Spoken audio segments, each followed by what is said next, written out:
RSS को छोड़ते हुए भंवर मेघवंशी लिखते हैं, मैं हिंदू नहीं रह सका क्योंकि हिंदू धर्म में मेरी इज्जत नहीं है। एक तरफ राहुल गांधी विदेश में जाकर आरएसएस और बीजेपी को कायर कहते हैं, दूसरी तरफ नरेंद्र मोदी आरएसएस के शताब्दी समारोह पर विशेष डाक टिकट और सिक्का जारी करते हैं। लोगों को मूर्ख बनाने में कांग्रेस, आरएसएस और बीजेपी ने महारत हासिल किया हुआ है।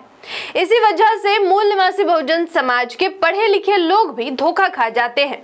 प्रधानमंत्री नरेंद्र मोदी द्वारा जारी डाक टिकट में आरएसएस के जिस परेड को दिखाया गया है वह 1963 की है और तत्कालीन प्रधानमंत्री पंडित जवाहरलाल नेहरू के अनुरोध पर ही आरएसएस कार्यकर्ताओं ने परेड में हिस्सा लिया था।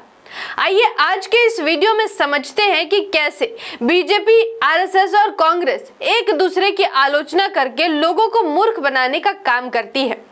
भंवर मेघवंशी जो आरएसएस के ही कार्यकर्ता थे, क्यों आरएसएस को जातिवादी और घोर ब्राह्मणवादी संगठन बताया। साथ ही ये भी जानते हैं कि कैसे प्रधानमंत्री द्वारा जारी डाक टिकट और सिक्का भारतीय संविधान के खिलाफ है। मैं आकृति और आप देख रहे हैं MNT न्यूज नेटवर्क। बीजेपी अपने पतन की ओर है और बीजेपी अपने अंतिम क्षणों में आरएसएस का ऋण सरकारी पैसों से चुका रहा है जो गैर संवैधानिक है।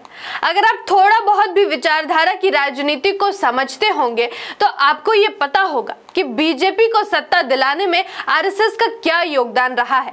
जैसे जैसे सत्ता से बीजेपी की पकड़ कमजोर हो रही है, बीजेपी खुलकर आरएसएस के गुणगान लगातार गाए जा रही है, विशेषकर प्रधानमंत्री नरेंद्र मोदी। आपको याद होगा 15 अगस्त 2025 को लाल किले से प्रधानमंत्री नरेंद्र मोदी आरएसएस पर गर्व करने की बात कर रहे थे और अब आरएसएस के शताब्दी समारोह पर विशेष डाक टिकट और सिक्का जारी करते हैं। अगर इस सिक्के पर आप ध्यान देंगे तो सिक्के के एक तरफ अशोक स्तंभ का चिन्ह बना हुआ है, वहीं सिक्के के पिछले हिस्से में भारत माता की पारंपरिक छवि के साथ साथ आरएसएस कार्यकर्ताओं की छवि भी मौजूद है। वहीं डाक टिकट में आरएसएस कार्यकर्ताओं की परेड करते हुए तस्वीर छपी है। यह तस्वीर वर्ष 1963 के परेड की है जिस पर हम आगे बात करेंगे।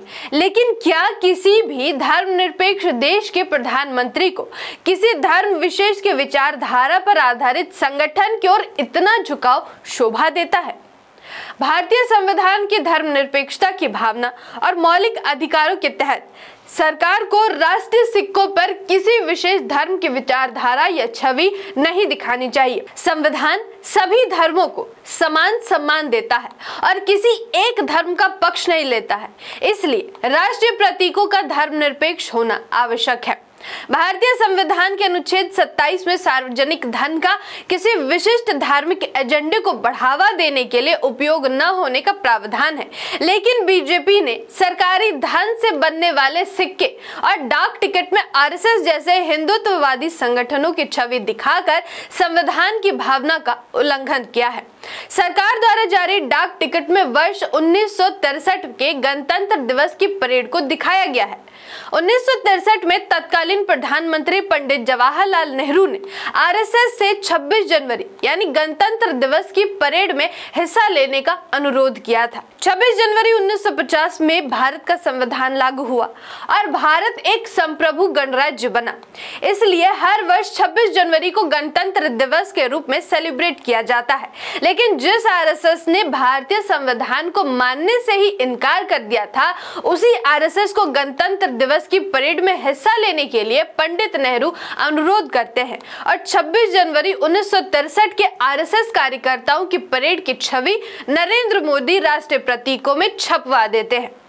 आज राहुल गांधी भले ही विदेशों में जाकर आरएसएस और बीजेपी के खिलाफ बयानबाजी कर रहे हो, लेकिन सच तो यही है कि कांग्रेस हो या बीजेपी, दोनों ने ही मनुवादी विचारधारा पर आधारित संगठन आरएसएस को प्रबल राष्ट्रवादी संगठन के रूप में पेश करने की कोशिश की है। हालांकि कई लेखकों ने आरएसएस को जातिवादी, असमानतावादी और घोर ब्राह्मणवादी संगठन कहा है। भंवर मेघवंशी जो खुद आरएसएस के सदस्य रह चुके हैं, उन्होंने अपनी किताब I could not be Hindu the story of a Dalit in the RSS में बताया कि किस तरह वंचित समाज के स्वयं सेवकों को संघ में बराबरी नहीं मिलती है। उन्होंने संघ में अपने अनुभवों को बताते हुए कहते हैं, शाखा में काम करने के बावजूद जब वे शादी या सामूहिक भोज जैसी जैसे आयोजनों में शामिल हुए तो उन्हें अलग बिठाया गया और जाति की वजह से अपमानित किया गया। लेखक कहते हैं कि आरएसएस जाति प्रथा को खत्म करने की बात करता है, लेकिन भीतर से वह ब्राह्मणवादी वर्चस्व बनाए रखता है। अंत में भंवर मेघवंशी आरएसएस को छोड़ देते हैं और लिखते हैं, मैं हिंदू नहीं रह सका क्योंकि हिंदू धर्म में मेरी इज्जत नहीं है। अब अपनी दिमाग की बत्ती जलाइए और सोचिए कि कांग्रेस, आरएसएस और बीजेपी में क्या संबंध है। कांग्रेस, आरएसएस और बीजेपी के बीच के संबंध को और अधिक गहराई से समझने के लिए आप इस वाले वीडियो में जाकर देख सकते हैं, जिसका लिंक आपको डिस्क्रिप्शन बॉक्स में मिल जाएगा। धन्यवाद। जय संविधान, जय भारत, जय भीम, जय मूल निवासी। MNT न्यूज नेटवर्क को सब्सक्राइब करें, लाइक और फॉलो करना ना भूलें। साथ ही बेल आइकॉन दबाकर जन जागृति की मुहिम में जुड़े रहें।